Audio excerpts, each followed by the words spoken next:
جیسا کرو گے ویسا بھرو گے. آج تم بہو ہو کل تم ساس بنو گی.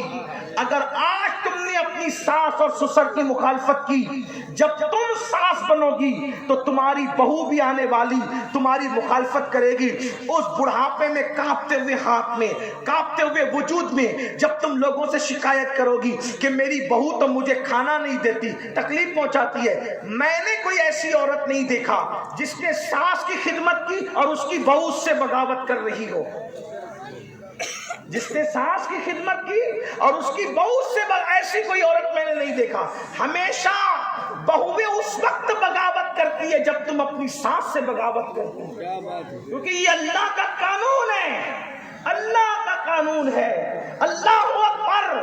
تم اگر کسی کو اذیت دو گے، تکلیف دو گے، تو تمہارے آنے والے اس سے زیادہ تمہیں تکلیف دیں گے.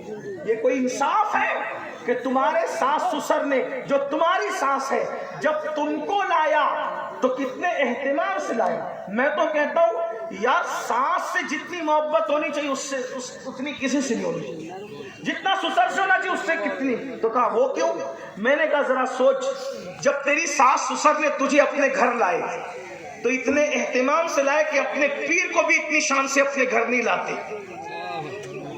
جب تجھے لانا ہوا تو منڈپ لگایا، شامیانہ لگایا، اتنا کھانا کیا، اتنا نکاح کا اہتمام کیا، ایسی بارات نکالی، شان سے لایا تجھے گھر. اور جو اپنے گھر میں اتنی شان سے تجھے لائے تو اسی کو اپنے گھر سے نکال دی. یہ ظلم نہیں ہے؟ اور یاد رکھنا حضرت ابو موسیٰ اشعری جس وقت یمن کے قاضی بن کر مدینے سے یمن جا رہے تھے تو اللہ کے رسول نے ان کو نصیحت کی تھی، اے ابو موسیٰ، بلکہ ابو موسیٰ نہیں، حضرت معاذ بن جبل جب یمن کے قاضی بن کے جا رہے تھے تو اللہ کے رسول نے معاذ بن جبل سے کہا، اے معاذ، مظلوم کی بد دعا سے بچنا، کیونکہ مظلوم کی بد دعا اور اللہ کے درمیان کوئی پردہ اور حجاب نہیں ہوتا. تو مظلوم اگر کتا ہو تو اس پر ظلم کرنے سے بھی عذاب آتا ہے. مظلوم اگر چڑیا ہو اس پہ ظلم کرنے سے بھی اللہ کا عذاب آتا ہے.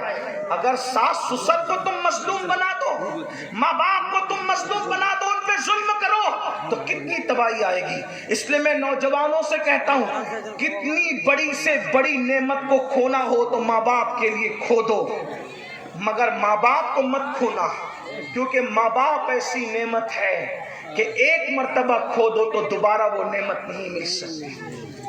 دوست کھو دو، دوست ملے گا. بچے مر جائیں، اللہ نہ کرے بچے پھر پیدا ہوں گے. علم چلا جائے پھر حاصل ہوگا. دولت کھو دو پھر ملے گی. بلکہ اگر عبادت بھی کھو جائے پھر عبادت مل سکتی ہے. لیکن ماں باپ وہ نعمت ہے، ایک بار چلی گئی نا دوبارہ نہیں مل سکتی. اور جس کے دامن میں ماں باپ کی دعا نہیں، وہ دنیا میں کبھی سکون اور چین کی زندگی نہیں گزار سکتا.